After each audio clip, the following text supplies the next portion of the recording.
Ils sont nombreux, ils ont envie. Ils viennent de tous les horizons, de la poésie à la science-fiction. Ils ont connu l'amour, la haine, la débâcle, la gloire, parfois sans raison. Qui sont-ils ? Les livres. Le Centre national du livre soutient les écrivains, ceux qui sont partis à la conquête d'un rêve héroïque et brutal, l'écriture. Vous écoutez Son Livre, le podcast du CNL qui vole dans les plumes des auteurs.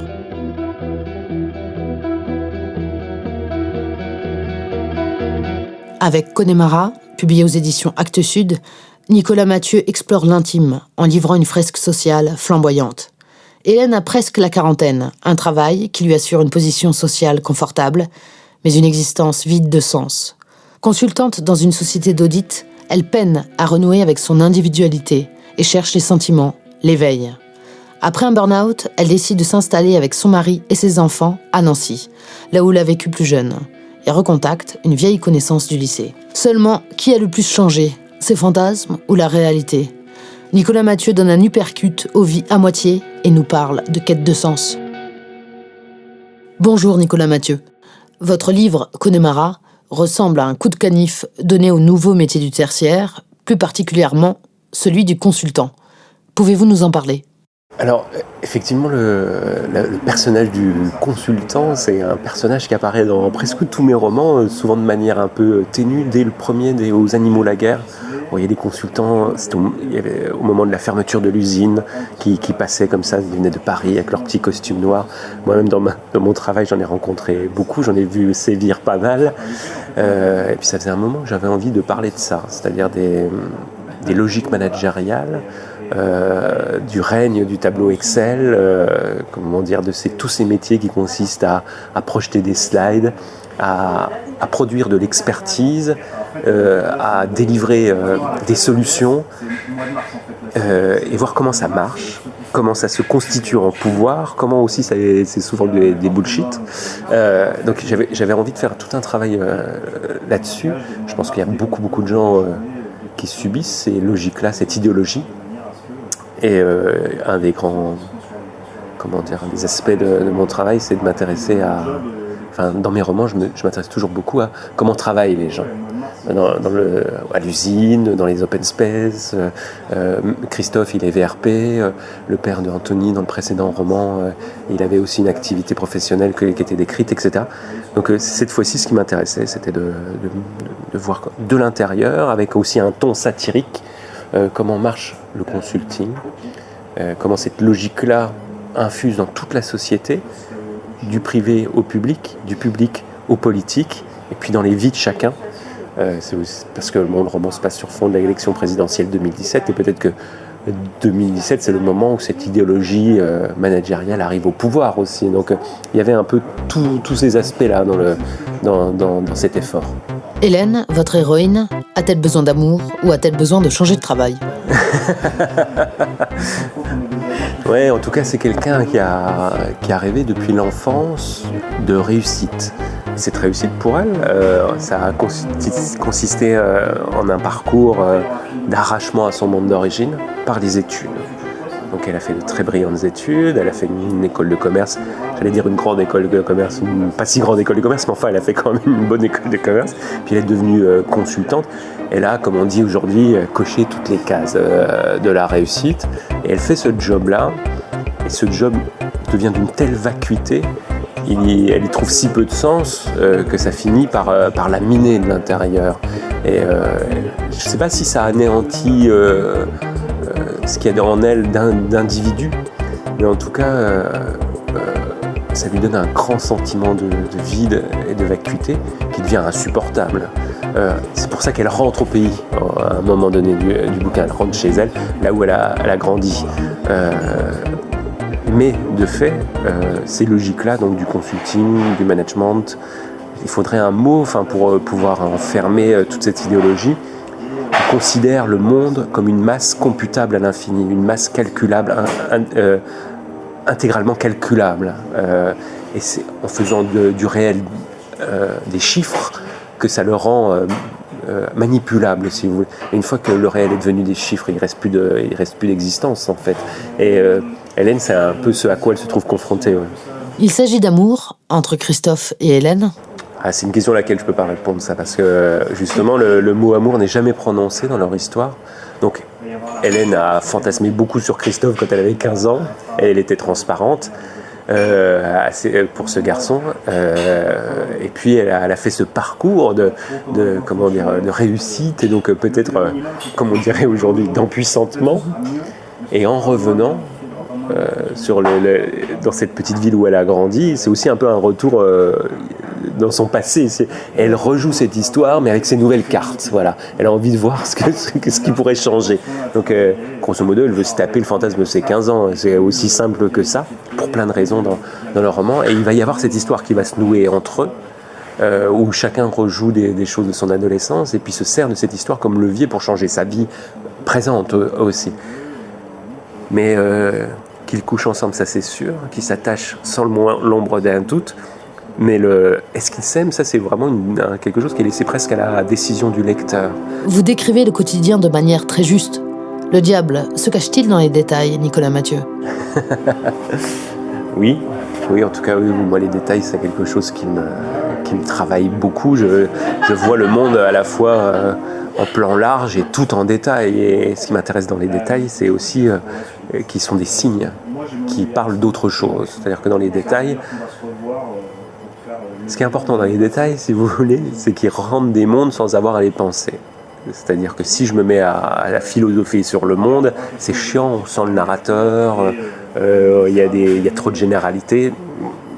D'ailleurs, il y en a dans mes livres, je n'arrive pas toujours à l'éviter. Mais ce qui est beau dans les détails, c'est que ce sont des signes qui ouvrent vers autre chose et qui permettent au lecteur de les interpréter. Derrière chaque détail, il y a une signification. Derrière chaque signe, il y a un sens. Et quand on fait comme ça, quand on reconstitue un monde avec une myriade de détails, le livre il devient comme le monde. Il devient interprétable à l'infini. Donc moi, ce qui m'intéresse dans les détails, c'est qu'ils me permettent oui, c'est quand même le mot qui m'intéresse en dernière analyse, de restituer un monde. Voilà. Pourquoi l'univers de la jeunesse, ce moment bascule, vous touche-t-il autant? Tous les mondes méritent d'être restitués, d'être rendus. Il y a des bons livres à faire sur absolument tous les mondes. Je ne me dis pas forcément que mon sujet est meilleur que les romans qui porteraient sur la bourgeoisie, par exemple. C'est pas du tout ça la question. Simplement, moi, je fais les livres dont je suis capable et qui m'affectent parce que ce sont ceux que je connais le mieux. Voilà. Donc, ce qui me touche dans ces mondes, c'est que j'y ai grandi. Qu'est-ce qui me touche dans l'adolescence ? Des évidences. Ouais, il y a des évidences, il y a une proximité, il y a une intimité avec ces mondes-là et qui me permet... rendre avec justesse un monde que je connaîtrais mal, c'est très compliqué. Ça supposerait un travail d'enquête, d'immersion. Je suis pas trop paresseux pour faire ça, ou peut-être qu'un jour j'y viendrai parce que j'aurais épuisé celui que je connais, je ne sais pas. Mais en tout cas, il y a une évidence, c'est que le monde que je connais mieux est le plus facile à rendre, avec la justesse que je vise. Donc c'est pour ça que je fais ce travail-là, dans ce lieu-là, avec ces corps-là, sur ces milieux-ci, parce que sans doute que c'est ceux dont je suis le plus proche. Même chose pour l'adolescence, c'est quand même un grand moment de bascule. Peut-être que j'en suis pas encore revenu tout à fait pour ce qui me concerne. Peut-être qu'un certain nombre des affects que j'éprouve aujourd'hui, de mon rapport au monde, de mon regard sur les choses, de mes manières d'aimer et de sentir, se sont articulés là, et que ces sensations restent très présentes pour moi. Comment fait-on pour écrire après avoir reçu le prix Goncourt ? Avec du mal. C'est-à-dire que déjà pendant longtemps on ne peut pas écrire parce qu'on est pris un peu dans la spirale, la promotion qui est derrière, tout le SAV post-Goncourt quand même qui mobilise beaucoup de temps, d'efforts, d'énergie, de disponibilité mentale, etc. Puis un jour, quand même, il faut retourner au turbin, quoi. C'est ça qui compte, c'est d'écrire des livres. Donc on y va un peu la trouille au ventre, quand même, parce qu'on sait que le livre est attendu, qu'il est vraisemblable qu'on ne fera pas autant l'unanimité que le précédent. On a l'impression qu'on peut que déchoir. Donc il y a de l'appréhension. Et puis, comme on fait, comme d'âme, en tout cas moi c'est ma méthode, on se rend disponible, c'est-à-dire qu'on arrête tout.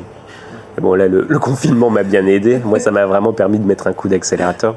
C'est-à-dire que je suis resté chez moi, puis j'ai bossé, quoi. Et on se discipline, voilà. Moi, je me discipline. J'ai jamais envie d'écrire. Donc, oui, parce que ça me dit rien. Je préfère rien foutre ou lire ou voir des potes ou faire l'amour. Enfin, c'est quand même plus agréable que d'écrire. En revanche, avoir écrit, ça me procure une grande satisfaction. Finir un livre, avoir le sentiment qu'on a accompli quelque chose, qu'on a rendu un peu du monde qui nous échappe tant, qu'on a fixé un peu de ce temps qui nous coule entre les doigts tout le temps et que voilà, on a pu le saisir. Oui, et puis on a pu le saisir et puis on s'est vengé. Donc ça, oui. Donc pour le faire, je me discipline. Je me lève à 7h, j'écris à partir de 8h ou 8h30. Et puis tant que j'ai pas fait 1000 mots, je continue. Puis une fois que j'ai fait un tour de piste, que le roman est fini, je recommence du début, je retravaille et puis on le peigne jusqu'à ce que ça prenne la densité souhaitée. Écrire un roman, c'est un peu comme au départ, on a quelque chose d'assez fumeux. C'est comme vouloir faire un navire de guerre avec un flanc. Au départ, c'est très mou, ça vous échappe, ça tient pas dans la cuillère, etc. Puis à la fin, quand tous les boulons ont été vissés, que c'est quelque chose que vous pouvez le lancer, ça tiendra le coup, quoi. Voilà. Ça demande un énorme travail. Vous utilisez un langage courant, familier. Aussi, on se sent proche de vos personnages. En tout cas, moi j'essaie et c'est un gros effort, et ça dont on ne sait jamais s'il sera abouti, c'est de faire en sorte de produire des personnages dont on a l'impression qu'ils sont vivants. C'est ce qui fait qu'on s'intéresse. Finalement, il n'y a presque pas d'intrigue dans le roman. Et pour que ça tire, qu'on ait envie de savoir ce qui va se passer, il faut comme ça que ce soit le plus proche possible de la vie. Vous contextualisez votre histoire dans la région Grand Est ? Pourquoi cette région-là en particulier, c'est la même chose. C'est-à-dire, c'est parce que peut-être par paresse en fait, c'est les gens que je connais le mieux, et ça me permet d'atteindre mon objectif de justesse maximum, c'est de rendre un monde. Et vous savez, j'ai été parisien une quinzaine d'années, puis j'ai essayé d'écrire des romans parisiens. Ça marchait. Alors, ce serait long à définir ce que c'est qu'un roman parisien. Enfin, voilà. Ce ne sont pas les mêmes aspérités. Oui, en tout cas, c'est pas les mêmes espaces, c'est pas les mêmes vies. Et moi, je n'y arrivais pas à les écrire, ceux-là. Et c'est vraiment en revenant dans les lieux qui m'avaient innervé pendant mon enfance, qui m'avaient traversé, qui ont laissé sans doute l'empreinte la plus tenace, que les choses ont pris forme pour moi littérairement. Ouais. Nicolas Mathieu, accepteriez-vous de nous lire un extrait de votre livre ? Jennifer était de toute façon de ces femmes qui doivent toujours comprendre les colères et les lâchetés, se trimballer les gosses et torcher les vieux, être toujours moins payé et dire amen. De mère en mère, c'était comme ça. Après la naissance du petit et le départ de son père, elle en avait bavé pour refaire sa vie, entre ses journées à rallonge et son gosse qui n'était pas si facile. Elle avait tenu bon, farouche et souriante, sans jamais renoncer toutefois à la possibilité d'une vie à deux, la seule envisageable à ses yeux. Dans ce domaine, elle n'avait pas tellement de prétentions d'ailleurs. Et sur l'amour, plus guère d'illusions. Il n'était plus question pour elle de coups de foudre, ni de passion pied au plancher, le cœur à 100 à l'heure et les mains moites. Là-dessus, Hollywood et la collection Harlequin pouvaient aller se faire mettre. À 32 ans, Jennifer ne se racontait plus d'histoire. Elle avait eu dans sa vie des gentils garçons et des intérimaires fumeurs de pète, des allumés de la console, des brutaux, des zombies comme le père de Bilal, qui pouvaient passer des heures devant la télé sans dire un mot. Elle avait eu des mecs qui la baisaient vite et mal à 2h du mat sur le parking d'un quelconque papagayo. Elle avait été heureuse et trompée. Elle avait trompé, elle s'en était voulu. Elle avait passé des heures à chialer comme une conne dans son oreiller pour des menteurs ou des jaloux. Elle avait eu 15 ans, et comme n'importe qui, sa dose de lettres et de flirt hésitant. On lui avait tenu la main, on l'avait emmenée au cinéma. On lui avait dit « je t'aime, je veux ton cul » par texto et à mi-voix dans l'intimité d'une chambre à coucher. À présent, Jen était grande. Elle savait à quoi s'en tenir. L'amour n'était pas cette symphonie qu'on vous serinait partout, publicitaire et enchantée. Nicolas Mathieu a reçu le prix Goncourt en 2018 pour Leurs enfants après eux, publié chez Actes Sud, et pour lequel il a reçu une bourse d'écriture du Centre national du livre en 2015.